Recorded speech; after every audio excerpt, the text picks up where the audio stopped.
بسم اللہ الرحمن الرحیم نحمدہ ونصلی علی رسولہ الکریم اما بعد فاعوذ باللہ من الشیطان الرجیم بسم اللہ الرحمن الرحیم ان اول بیت وضع للناس للذی ببکۃ مبارکا وہدی للعالمین فیہ آیات بینات مقام ابراہیم ومن دخلہ کان آمنا صدق اللہ العظیم۔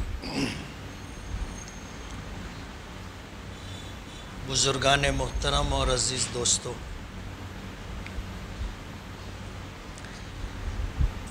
روئے زمین پر جتنے مذاہب و ادیان پائے جاتے ہیں ان میں سب سے زیادہ کامل و مکمل دین مذہب اسلام، اور یہ بات ہم صرف عقیدت کی بنیاد پر نہیں کہہ رہے۔ ایسا نہیں ہے کہ ہم مسلمان ہیں اس لیے اسلام کی تعریف کر رہے ہیں۔ اسلام اللہ تعالیٰ کا دیا ہوا وہ دین ہے جو حضرت آدم علیہ نبینا علیہ الصلاۃ والسلام کو دیا گیا تھا، اور وہاں سے یہ سلسلہ چلتا رہا۔ کم و بیش 1,24,000 انبیاء کرام علیہم الصلاۃ والسلام اسی دین کی تبلیغ کرتے رہے۔ احکامات کم و بیش ہوتے رہے۔ ظاہر بات ہے کہ حضرت آدم علیہ الصلاۃ والسلام کو جب یہ دین دیا گیا تھا تو توحید کے ساتھ دیا گیا تھا۔ اسلام کی بنیاد توحید ہے۔ اللہ رب العالمین کی وحدانیت، اللہ رب العالمین کی الوہیت، اللہ رب العالمین کی ربوبیت، یہ تین بنیادی چیزیں ہیں جو دین اسلام کی جڑ ہے۔ احکامات کم زیادہ ہوتے رہے۔ نماز نہیں تھی، نماز کا حکم آیا۔ بہت ساری امتوں کو ایک وقت کی نماز ملی تھی، کسی کو فجر کی، کسی کو ظہر کی، کسی کو عصر کی، کسی کو مغرب کی، کسی کو عشاء کی۔ بنی اسرائیل کو 2 وقت کی نماز دی گئی تھی، جیسا کہ معراج کے واقعے میں آپ نے سنا کہ جب اللہ کے نبی صلی اللہ علیہ وسلم طائف سے درماندہ واپس آئے تھے، اور طائف والوں نے آپ کو ظلم و ستم کا نشانہ بنایا تھا، اوباش نوجوانوں کو لگا کر کے پتھراؤ کروایا تھا، اور آپ زخمی ہو گئے تھے۔ آپ کے جسم مبارک سے خون بہہ کر کے آپ کے جوتیوں میں آ گیا تھا۔ اللہ تعالیٰ نے پہاڑوں پر مقرر فرشتوں کو بھیجا تھا اپنے نبی کی دلجوئی کے لیے۔ حضرت جبرائیل ساتھ میں تھے۔ حضرت جبرائیل نے سلام کے ساتھ یہ بات کہی کہ یہ جو ساتھ میں فرشتے ہیں یہ پہاڑوں پر مامور ہیں۔ طائف کی بستی کے لوگوں نے آپ کے ساتھ جو سلوک کیا ہے، آپ اگر حکم دیں گے تو طائف کے دونوں طرف جو پہاڑوں کا سلسلہ ہے اسے ملا کر کے اس پوری بستی کو ختم کر دیا جائے گا۔ بستی والوں کو اس طرح مسل دیا جائے گا جیسے چکی کے 2 پاٹوں کے درمیان دانہ پستا ہے۔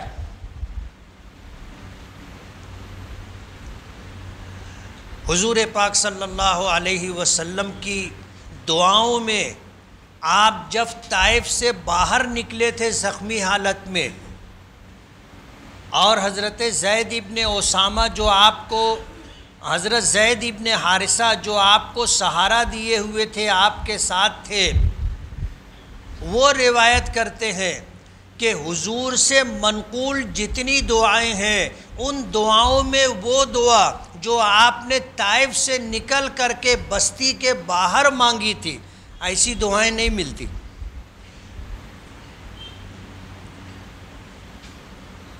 اور عرب کا دستور تھا کہ جب کوئی شخص کوئی بستی چھوڑ دیا تو دوبارہ بستی میں واپس نہیں آ سکتا۔ حضور پاک صلی اللہ علیہ وسلم ایسی درماندہ حالت میں مکہ واپس آئے تھے، اللہ تعالیٰ نے آپ کی دلجوئی فرمائی اور وہ مقام اور وہ شرف عطا کیا جو کسی نبی کو نہیں دیا تھا، اور آپ کو معراج پر بلایا، عرش پر آپ کو بلایا گیا، اللہ سے ہم کلامی ہوئی، اللہ تعالیٰ کو دیکھا۔ حضور فرماتے ہیں نورانی، اور ایک نور تھا جو میں نے دیکھا۔ اللہ تعالیٰ جسم اور جسمانیت سے پاک ہیں، جیسے ہمارا جسم ہے، ہاتھ ہے، پیر ہے، سینہ ہے، کمر ہے، سر ہے، اللہ تعالیٰ کو جسم نہیں ہے، اور جسم کے جو تقاضے ہوتے ہیں اللہ پاک کے ساتھ وہ تقاضے بھی نہیں ہیں، کہ جیسے کھانا ہے، پینا ہے، آرام ہے، بیماری ہے، آرامی ہے، اللہ کے ساتھ یہ سب کچھ نہیں۔ یہ جسمانی تقاضے ہیں، یہ تھکتا ہے، اس کو نیند آتی ہے، یہ سوتا ہے، اللہ تعالیٰ سوتے نہیں، نہ اللہ تعالیٰ کو اونگ آتی ہے، نہ اللہ تعالیٰ کو نیند آتی ہے۔ آیت الکرسی میں اس بات کو ذکر کیا گیا، لا تأخذہ سنۃ ولا نوم، اللہ تعالیٰ کو نہ اونگ آتی ہے نہ نیند آتی ہے، اس پوری کائنات کے نظام کو اللہ پاک سنبھالے ہوئے۔ آپ کو عرش پر اللہ نے بلایا اور وہ مقام عطا کیا جو 1,24,000 انبیاء کرام علیہم السلام میں سے اللہ نے کسی کو نہیں دیا۔ جب آپ جا رہے تھے تو چھٹے آسمان پر پہنچے تو حضرت موسیٰ سے ملاقات ہوئی، پھر 7ویں پر گئے، سدرۃ المنتہا تک جبرائیل ساتھ میں تھے، وہاں سے پھر آگے عرش پر حضور تنہا تشریف لے گئے۔ واپس آئے تو حضرت موسیٰ نے پوچھا کہ تم نے اللہ کی بارگاہ میں کیا تحفہ پیش کیا؟ حضور پاک صلی اللہ علیہ وسلم نے بتایا کہ میں نے اپنی طرف سے اور اپنی امت کی طرف سے عبادتوں کا تحفہ پیش کیا، التحیات للہ والصلوات والطیبات، تمام قولی عبادتیں جو ہم زبان سے کرتے ہیں، قرآن کریم کی تلاوت کرتے ہیں، اللہ کا ذکر کرتے ہیں، خیر کی بات کہتے ہیں، تمام بدنی عبادتیں جو ہمارے جسم سے صادر ہوتی ہے، جیسے نماز ہے، روزہ ہے، اور اسی طرح حج عمرہ ہے، اسی طرح تمام مالی عبادتیں، زکوٰۃ ہے، صدقات ہے، عطیات ہے، یہ ساری عبادتیں اے اللہ صرف اور صرف تیرے لیے۔ حضور پاک صلی اللہ علیہ وسلم نے اپنی طرف سے اور اپنی امت کی طرف سے اللہ کی بارگاہ میں یہ تحفہ پیش کیا تھا۔ اللہ بے نیاز ہے اور اسے کسی چیز کی حاجت نہیں ہے، لیکن ایک دستور ہے، اور آپس میں تعلقات کو یہ بات بتاتی ہے کہ آدمی جب کسی کے یہاں جاتا ہے تو کچھ لے کر کے جاتا ہے، تحفے کے طور پر، ہدیے کے طور پر۔ یہ ہماری تہذیب ہے جسے ہم نے بھلا دیا ہے۔ آج ہم اتنے مفاد پرست ہو گئے کہ صرف لینا جانتے ہیں اور آس لگائے رہتے ہیں کہ ہمیں کوئی دیوے۔ دینے کا جو جذبہ ہے وہ تقریباً ہم لوگوں میں ختم ہو گیا۔ آپ اگر اپنے آپ پر غور کرو گے، سال ہا سال گزر جاتے، ہم کسی کو ہدیہ اور تحفے کے طور پر کچھ نہیں دیتے، جبکہ نبی کریم صلی اللہ علیہ وسلم کا طرز عمل رہا، آپ کی سنت رہی، آپ کا فرمان ہے تہادو تحابو، ہدیہ لیتے دیتے رہا کرو، دیا بھی کرو اور کوئی دے تو قبول بھی کر لیا کرو، تحابو، اس سے آپس میں محبت پیدا ہوگی۔ یہ ہمارے دین کی ہماری تہذیب کا ایک حصہ ہے اور یہ پسندیدہ عمل ہے۔ تو حضرت موسیٰ نے حضور سے پوچھا کہ تم اللہ کی بارگاہ میں گئے تو آپ نے کیا تحفہ پیش کیا؟ تو حضور نے بتایا کہ میں نے اپنی اور اپنی امت کی طرف سے اللہ کی بارگاہ میں عبادتوں کا تحفہ پیش کیا۔ قولی عبادتیں، بدنی عبادتیں، مالی عبادتیں، اے اللہ یہ صرف تیرے لیے، للہ، صرف تیرے لیے۔ یہی وجہ ہے کہ اس کائنات میں اللہ کے نزدیک سب سے بڑا گناہ شرک ہے، یعنی اللہ تعالیٰ کی ذات میں یا صفات میں ہم کسی کو شریک کریں، اور شریک کرنے کا جو عمل ہوتا ہے وہ عبادت کے ذریعے سے ہوتا ہے۔ ہم اللہ کے علاوہ کسی کو سجدہ کریں، اللہ کے علاوہ کسی کو حاجت روا سمجھے، اللہ کے علاوہ کسی کو مشکل کشا سمجھے، اللہ کے علاوہ کسی کو اولاد دینے والا، اور کسی کو وہ تمام اعمال و صفات جو اللہ سے متعلق ہے وہ کسی اور کے لیے ہم مانیں، یہ شرک ہے۔ اور یہ ایسا گناہ ہے جس کی معافی نہیں ہے۔ اللہ پاک نے فرمایا ان الشرک لظلم عظیم، اس روئے زمین پر سب سے بڑا ظلم اگر کوئی ہے تو وہ شرک ہے۔ اللہ کا فیصلہ ہے قرآن کریم میں، ان اللہ لا یغفر ان یشرک بہ ویغفر ما دون ذلک لمن یشاء، کہ اللہ نے یہ فیصلہ کر لیا ہے کہ مشرک کی مغفرت نہیں ہے۔ جس نے اللہ کی ذات میں، صفات میں عبادت کے ذریعے کسی کو شریک کیا، اللہ پاک اس کی مغفرت نہیں کریں گے۔ اور شرک کے علاوہ جتنے گناہ ہیں، جتنے گناہ ہیں وہ سارے گناہ اللہ کی مشیت کے تحت ہے، اللہ چاہیں گے تو معاف کر دیں گے۔ گناہ دو طرح کے ہوتے ہیں، ایک گناہ کبیرہ ہوتا ہے جو بغیر توبہ کے معاف نہیں ہوتا، اور ایک گناہ صغیرہ ہیں جو معاف ہوتے رہتے ہیں۔ نبی کریم صلی اللہ علیہ وسلم نے فرمایا اگر تم سے کوئی گناہ ہو جائے، کوئی کوتاہی ہو جائے تو اس کے بعد فوراً کوئی نیکی کر لینا چاہیے، کوئی نیکی کر لینا چاہیے۔ فرمایا کہ یہ نیکی اس گناہ کو ختم کر دے گی۔ ان الحسنات یذہبن السیئات، کہ نیکیاں گناہوں کو مٹا دیتی، اور نہ چاہتے ہوئے بھی گناہ ہو جاتے ہیں۔ ہم راستے پر چلتے ہیں، ماؤں اور بہنوں کو پردے کے ساتھ رہنا چاہیے۔ ظاہر بات ہے جو مسلمان نہیں ہے وہ پردہ نہیں کرتے، لیکن جو مسلمان خواتین ہیں وہ بھی پردہ نہیں کرتی۔ ہم راستہ چلتے ہیں، ہماری نظر غیر محرم خواتین پر پڑ جاتی ہے، جو نظر پڑ گئی، دیکھنے کا ارادہ نہیں تھا، ہم نے دیکھا، نظر پڑ گئی، یہ معاف ہے۔ لیکن دیکھنے کے بعد نظر روکے رکھنا یا دیکھنے کے بعد پھر دوبارہ دیکھنا یہ گناہ ہے۔ اب ظاہر بات ہے گناہ ہو گیا، فرمایا کہ آدمی گناہ ہو گیا فوراً توبہ کرے یا فوراً کوئی نیکی کرے۔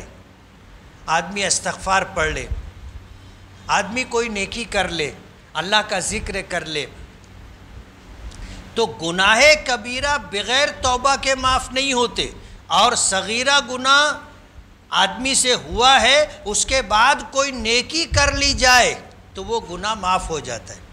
تو قیامت کے دن سارے گناہ اللہ کی مشیت کے تحت ہوں گے، اللہ چاہیں گے تو معاف کر دیں گے، لیکن شرک کی معافی نہیں ہے۔ جو آدمی دنیا سے جاتے ہوئے شرک کے ساتھ چلا گیا اس کی معافی نہیں۔ اللہ تعالیٰ نے عربوں کو جو خصوصیات عطا کیے وہ ہم سے اس معاملے میں ممتاز ہیں۔ توحید کے معاملے میں بہت سخت ہے۔ اللہ کی ذات میں، اللہ کی صفات میں کسی کو شریک کیا جائے، اللہ نے عربوں کو یہ مزاج نہیں دیا، ان کی خصوصیت اور امتیاز ہے۔ توحید کے معاملے میں بہت سخت ہے۔ کوئی تو وجہ ہوگی کہ اللہ پاک نے مکہ مکرمہ اور مدینہ منورہ کو اسلام کے مرکز کے طور پر چنا۔ اللہ تعالیٰ نے اس علاقے کے لوگوں کو اپنے نبی کی معیت، رفاقت اور ساتھ کے لیے چنا، کوئی خصوصیت رہی ہوگی۔ غور کرنے کی بات ہے۔ حضور پاک صلی اللہ علیہ وسلم نے فرمایا عربوں کو برا بھلا مت کہو، اس لیے کہ میں بھی عربوں میں سے ہوں۔ اور اس خطے کے رہنے والوں کی اللہ کے نزدیک کچھ اہمیت ہے جس کے لیے اللہ پاک نے مکہ مکرمہ مدینہ منورہ کو چنا۔ تو شرک کی معافی نہیں ہے۔ اللہ تعالیٰ کو ہمارے کاموں میں سب سے زیادہ اگر کوئی چیز پسند ہے تو وہ عبادت ہے، اور اللہ عبادت سے خوش ہوتا ہے، دعا سے خوش ہوتا ہے۔ جو لوگ اللہ کی عبادت نہیں کرتے یا اللہ تعالیٰ سے مانگنا بند کر دیتے ہیں، اللہ ان سے ناراض ہوتے ہیں۔ تو اللہ کو کسی چیز کی حاجت نہیں ہے، لیکن اللہ اگر خوش ہوتا ہے بندوں سے تو عبادت کے ذریعے، بندگی کے ذریعے۔ اور عبادت کا مطلب یہ ہے کہ آدمی اپنے آپ کو محتاج اور تابع سمجھتا ہے کہ یہ میرے پروردگار کا حکم ہے کہ میں اس کا تابع دار بن کر رہوں، یہ میرے پروردگار کا حکم ہے کہ میں اس کی عبادت کرتا رہوں۔ اللہ کو بندگی بہت پسند ہے۔ جب بندہ اللہ کی عبادت کرتا ہے اور اللہ کے سامنے عاجزی کا اظہار کرتا ہے تو اللہ پاک فرشتوں پر فخر کرتے ہیں اور فرماتے ہیں کہ میرا یہ بندہ جانتا ہے کہ میرے در کے علاوہ اس کے پاس کوئی دوسرا در نہیں ہے، اور اس کی مصیبتیں پریشانیاں دور کرنے کے لیے میرے علاوہ کوئی نہیں ہے۔ اللہ کو یہ ادا بہت پسند ہے۔ تو عبادتوں کا تحفہ پیش کیا تھا۔ اللہ پاک نے جب حضور واپس آنے لگے 50 وقت کی نمازیں تحفے کے طور پر دی۔ آپ اندازہ کرو، حضور پاک صلی اللہ علیہ وسلم نے عبادتوں کا تحفہ پیش کیا تھا، آنے لگے اللہ پاک نے نمازوں کا تحفہ دیا، اب 50 وقت کی نمازیں دی۔ آپ کو معلوم ہے، میں تفصیل میں نہیں جانا چاہتا، لیکن ایک بات بتاؤں گا، اللہ پاک نے اس امت کو تحفے کے طور پر جو چیز دی تھی وہ نماز دی تھی۔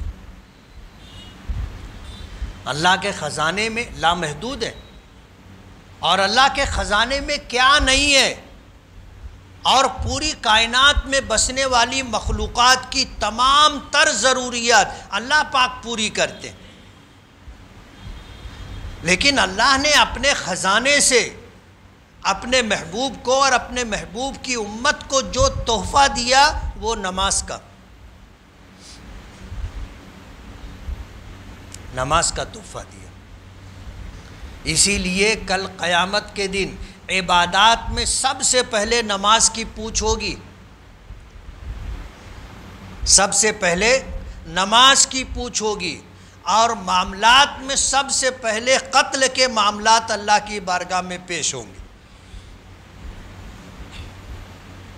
اسی لیے کسی نے معاملات میں اگر کسی کو قتل کیا ہے یا کسی نے خود اپنی جان لے لی ہے، اللہ کی بارگاہ میں سب سے پہلے معاملات میں یہ مقدمات پیش ہوں گے۔ خودکشی کرنے والے کے لیے حدیث پاک میں آتا ہے کہ وہ ہمیشہ ہمیشہ جہنم میں رہے گا، اگرچہ دیگر آیات اور روایات کے پیش نظر علماء نے ہمیشہ سے مراد ایک لمبی مدت تک جہنم میں رہنا مراد لیا ہے، کہ قاتل ایک لمبے زمانے تک جہنم میں رہے گا، خودکشی کرنے والا ایک لمبے زمانے تک جہنم میں رہے گا۔ ایمان ہے تو سزا بھگتنے کے بعد اللہ جہنم سے نجات دے دیں گے، جنت کا داخلہ عطا کر دیں گے، لیکن اللہ کی بارگاہ میں حساب و کتاب کے لیے سب سے پہلے نماز کی پوچھ ہوگی۔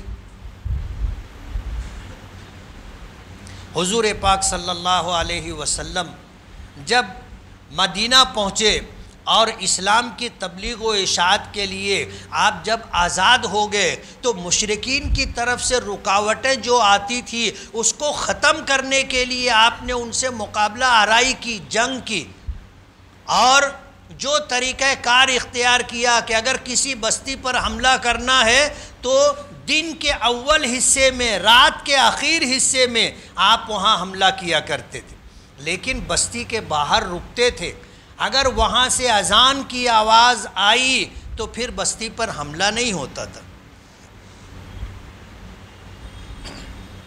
تو سب سے پہلے نماز کی پوچھ، اللہ نے تحفے کے طور پر نمازیں عطا کی 50 وقت کی، اس لیے اس کی اہمیت کا اندازہ آپ اس سے کریں کہ اللہ پاک مال و دولت بھی دے سکتے تھے. اللہ پاک اس کائنات میں جس کو ہم نعمت سمجھتے ہیں، راحت سمجھتے ہیں، اس امت کو اللہ پاک وہ سب کچھ دے سکتے تھے تحفے کے طور پر. اللہ نے دیا ہے، لیکن تحفے کے طور پر اگر دینا اللہ کے نزدیک پسندیدہ ہوتا تو نماز کے علاوہ کچھ اور دیتے. اللہ نے نماز عطا کی، اور وہ بھی 50 وقت کی نمازیں. واپس آئے تو حضرت موسیٰ علیہ السلام نے پوچھا کیا دیے تھے اور کیا ملا؟ تو کیا دیا تھا وہ بتایا اور کیا ملا وہ بتایا. تو حضرت موسیٰ علیہ السلام کہنے لگے کہ میری امت کو 2 وقت کی نماز ملی تھی، اور وہ 2 وقت کی نماز نہیں پڑھتی تھی کہ آپ کی امت تو میری امت سے کمزور ہے، یہ 50 وقت کی نمازیں کیسے پڑھے گی؟ دینے والے نے تو دل کھول کے دے دیا اور تحفے کے طور پر دیا، لیکن آپ کی امت کر نہیں سکے گی. آپ کم کراؤ تو کم کراتے کراتے 10 کم ہوئی، پھر 10 کم ہوئی، پھر 10 کم ہوئی، پھر 10 کم ہوئی، پھر گئے 5ویں مرتبہ تو 5 کم ہوئی. حضرت موسیٰ علیہ السلام نے پھر مشورہ دیا کہ آ جاؤ اور کم کرواؤ. حضور نے فرمایا کہ اب مجھے حیا آتی کہ جو چیز مجھے اور میری امت کو تحفے کے طور پر دی گئی ہے میں اسے واپس کر رہا ہوں. مجھے حیا آ رہی ہے. اللہ پاک کی طرف سے آواز آئی کہ لا تبدیل لکلمات اللہ، ہم نے جو کہہ دیا اسے بدلا نہیں جاتا. آپ کی امت 5 وقت کی نماز پڑھے گی، ہم 50 وقت کی نمازوں کا ثواب دیں گے. اب آپ سوچو، اگر پڑھنے پر 50 وقت کی نمازوں کا ثواب ملتا ہے تو نہیں پڑھنے پر کیا ہوگا؟ ظاہر بات ہے ایک نماز کے بدلے میں 10 ہے نا. ایک نماز پڑھے تو 10 نمازوں کا ثواب، 5 نماز پڑھے تو 50 نمازوں کا ثواب، اور اگر ایک نماز چھوڑے تو ضابطہ تو وہی ہے.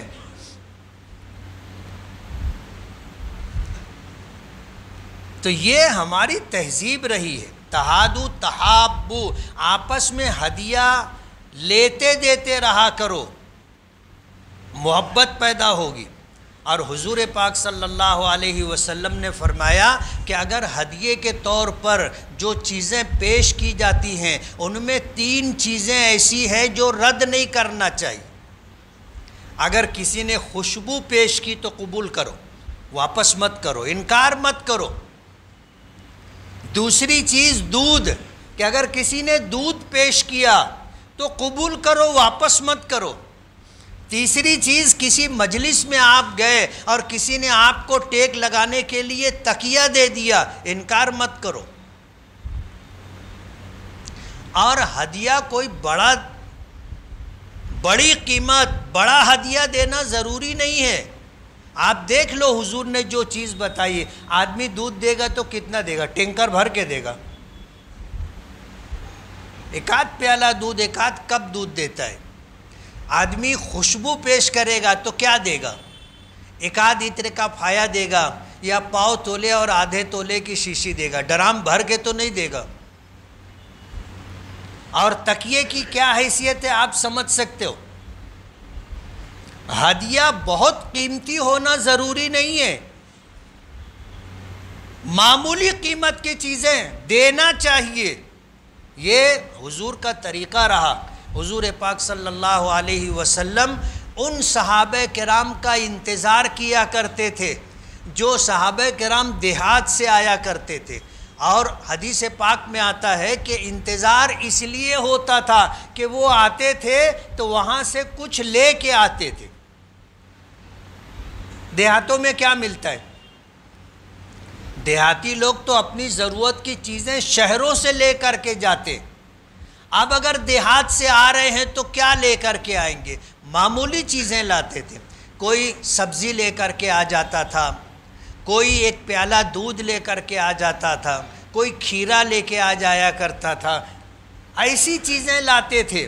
اور حضور اس طرح قبول فرماتے تھے جیسے حضور کو ضرورت ہے، اور حضور اس طرح قبول کرتے تھے جیسے حضور کی پسندیدہ چیز ہے، اور پھر جب وہ جانے لگتے تھے تو حضور اس سے بہتر چیز ہدیے کے طور پہ دیا کرتے تھے، یعنی صرف لیتے نہیں تھے، جو لیتے تھے اس سے بہتر واپس کرتے تھے،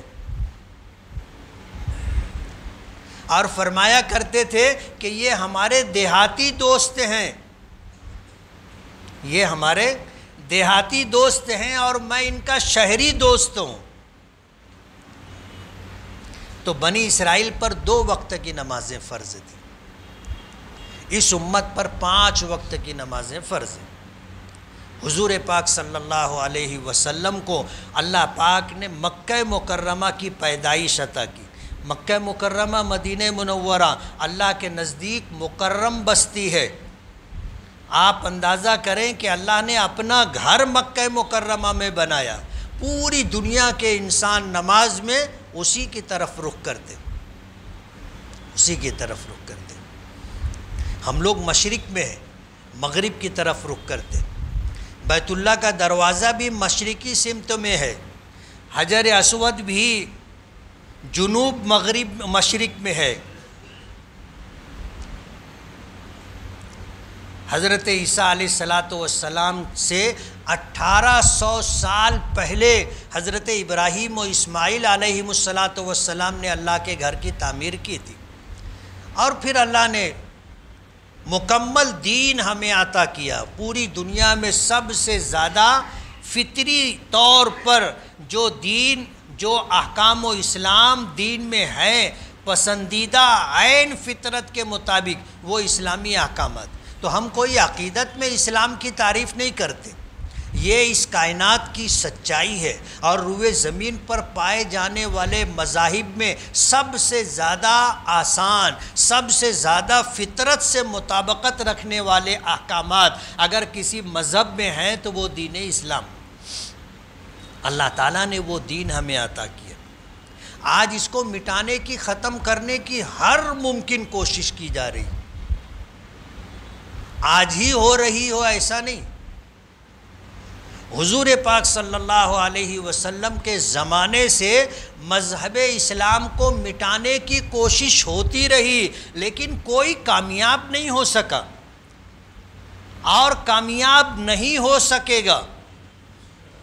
اللہ نے اس کی حفاظت کی ذمہ داری لی۔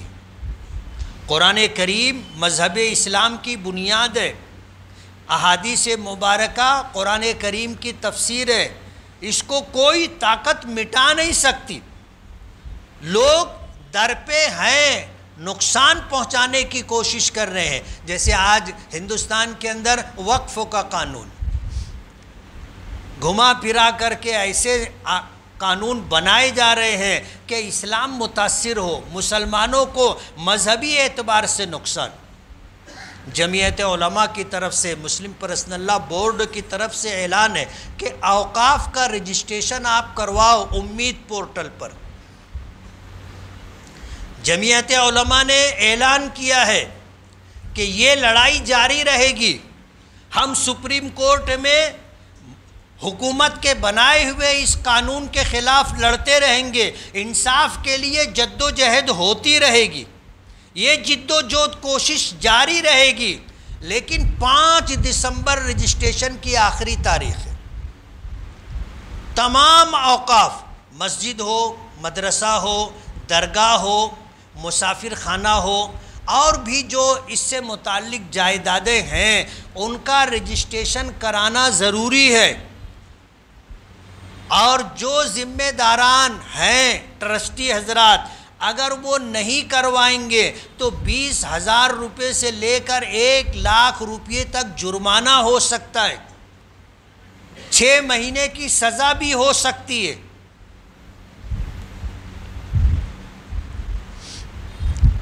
تو اسلام کو مٹانے کی کوشش ہر زمانے میں ہوئی، لیکن اسلام مٹتا نہیں ہے۔ اسلام کی فطرت میں قدرت نے لچک دی ہے، جتنا ہی دباؤ گے اتنا ہی یہ ابھرے گا۔ آج پوری دنیا میں سب سے زیادہ قبول کیا جانے والا مذہب اسلام ہے۔ کوئی دن ایسا نہیں ہوتا کہ ایک بڑی تعداد حلقہ بگوش اسلام نہ ہوتی ہو، اور پوری دنیا میں سب سے زیادہ اسلام کو قبول کیا جا رہا ہے۔ حضور پاک صلی اللہ علیہ وسلم نے فرمایا ہے لا يبقى على ظهر الارض بیت مدر ولا وبر الا ادخلہ اللہ الاسلام، کہ روئے زمین پر کوئی کچا پکا گھر باقی نہیں رہے گا مگر اسلام وہاں داخل ہو کر کے رہے گا۔ قبول کرنے والے عزت سے قبول کر لے، دل سے قبول کر لے، ورنہ مجبوراً ان کو قبول کرنا پڑے گا، چارہ نہیں ہے، کوئی راستہ نہیں ہے، ساری دنیا کو گھوم پھر کر کے اسلام پر آنا پڑے گا۔ اور جب تک وہ دین نہیں آئے، وہ دن نہیں آئے گا، وہاں تک دین مٹے گا نہیں، ختم نہیں ہوگا۔ ہاں اس کے بعد پھر زوال شروع ہوگا، تو ایک دن ایسا بھی آئے گا کہ اس روئے زمین پر کوئی اللہ کا نام لینے والا باقی نہیں رہے گا، قیامت آ جائے گی، اللہ اس دنیا کو ختم کر دے گا۔ تو اسلام کو مٹانے کی کوششیں ہو رہی ہیں، تو ہماری بھی کوشش ہونا چاہیے اسلام کو باقی رکھنے کی اور اسلام کو عام کرنے کی، اس کو پھیلانے کی۔ ہم اگر آج کسی کا مذہب تبدیل نہیں کرا سکتے تو آپ اپنا عمل پیش کریں۔ دنیا میں اسلام تلوار کے زور سے نہیں پھیلا ہے، دنیا میں اسلام اپنے احکامات کی خوبیوں کی وجہ سے پھیلا ہے۔ کوئی نماز کو دیکھ کے اسلام قبول کر لیتا، کوئی قرآن کو پڑھ کے اسلام قبول کر لیتا، کوئی مسلمانوں کے اچھے اخلاق سے متاثر ہو کر کے اسلام قبول کر لیتا، کوئی روزہ ہے، زکوٰۃ ہے، حج ہے، اور حد ہو گئی مسلمانوں کے رہن سہن کو، مسلمانوں کے کھان پان کو دیکھ کے بھی لوگ اسلام قبول کرتے۔ جو لوگ اسلامی احکامات پر عمل کرتے ہیں، ہمارا یہ عمل لوگوں کو خود دعوت دیتا ہے۔ ہماری اذان بھی دعوت ہے، ہماری نماز بھی دعوت ہے، ہمارا روزہ بھی دعوت ہے، ہمارے زکوٰۃ اور حج عمرے کے احکامات بھی عبادت ہے۔ دنیا دیکھتی ہے، متاثر ہوتی۔ کہیں نماز پڑھنے لگو سفر کے دوران تو ہندو لوگ، دوسرے مذہب کے ماننے والے لوگ حیرت سے دیکھتے ہیں کہ یہ کیا ہے،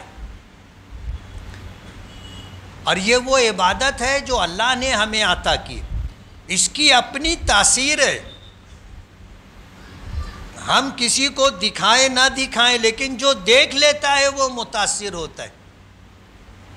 تو ہم سچے پکے مسلمان بن جائیں، یہ بھی ایک دعوت ہے۔ ہمارے معاملات اچھے ہو جائیں، یہ بھی ایک دعوت ہے۔ ہماری بات چیت اچھی ہو جائے، یہ بھی ایک دعوت ہے۔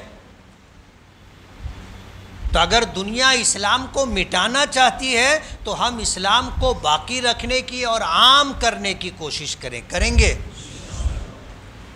یہ ضروری ہے، ہماری ذمہ داری ہے۔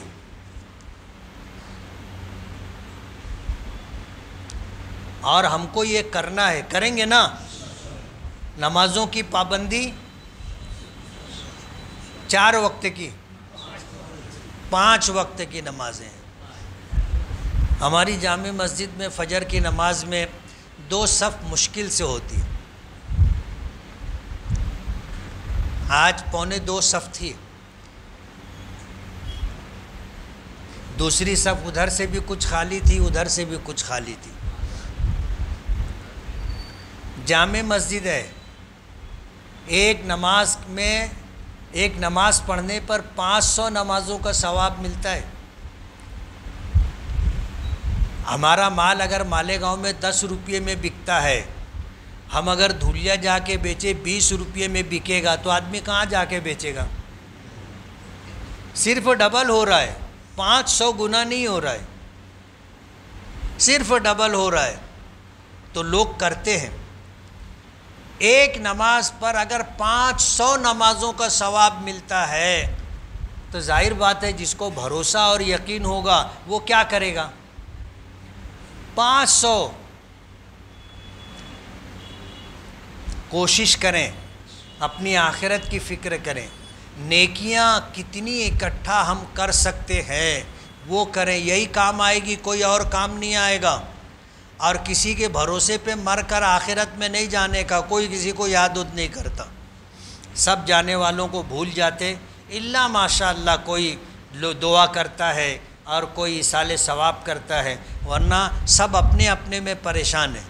اس لیے اپنی تیاری اپنے کو کرنے کا کریں گے۔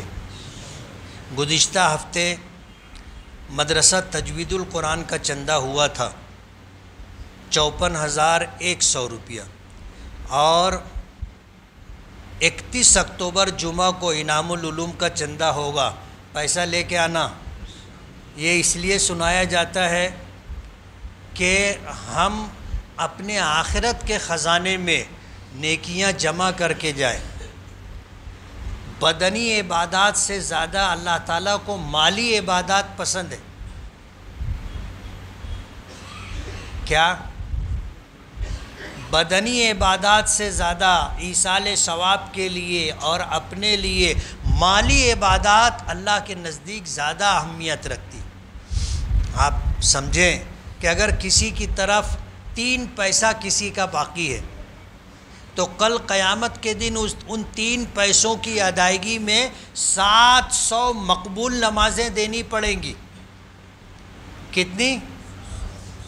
زور سے بولو نا۔ 700 مقبول نمازیں دینی پڑیں گی۔ پتہ نہیں ہے بھی کہ نہیں ہمارے پاس۔ تو اللہ کے نزدیک مالی عبادات، مالیات کی اہمیت بہت زیادہ ہے۔ اپنے بھائی بہنوں کے حقوق ادا کرو، دوست و احباب کے حقوق ادا کرو، کسی سے قرضہ لیا ہے جلدی واپس کرو، کب بلانا آ جائے گا معلوم نہیں۔ اللہ تعالی ہمیں عمل کی توفیق عطا فرمائے۔ وآخر دعوانا ان الحمد للہ رب العالمین۔